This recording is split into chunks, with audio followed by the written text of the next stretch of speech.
Hey guys, welcome to Great Cooking. இன்னைக்கு பார்க்க போற recipe the most underrated yet delicious ரத்த பொரியல். Let's do it. ஒரு கடாய் எடுத்துக்கோங்க. அதில் வந்து 4 டேபிள் ஸ்பூன் அளவுக்கு எண்ணெய் சேர்த்துக்கோங்க. கடலை எண்ணெய் சேர்த்துக்கோங்க.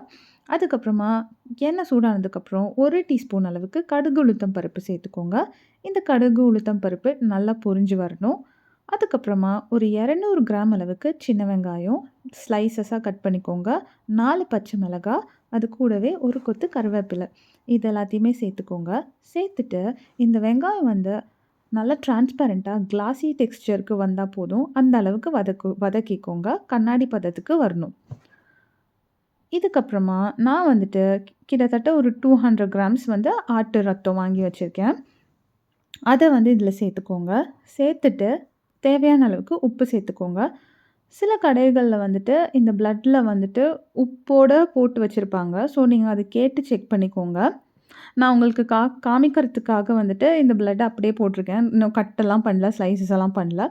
ஸோ நான் அது மாதிரி போட்டிருக்கேன். ஸோ நீங்கள் கட் பண்ணி கூட இதை வந்துட்டு பீசஸாக ஆட் பண்ணிக்கலாம்.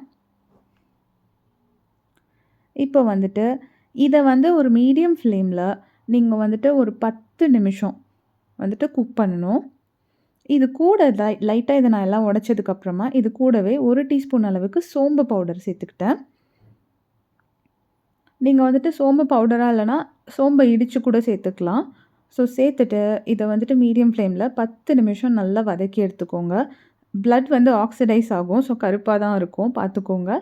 இது ஒரு 10 நிமிஷத்துக்கு அப்புறம் நல்லா வதக்கி எடுத்துட்டு திருப்பி இதுக்கு மேலே ஒரு கொத்து கருவேப்பிலை போட்டு எடுத்திங்கன்னா சுவையான டேஸ்டியான ஹீமோக்ளோபின் ரிச் அண்ட் டெலிஷியஸ் ரொம்ப ரொம்ப ஹெல்த்தியான ரத்த பொரியல் ரெடி.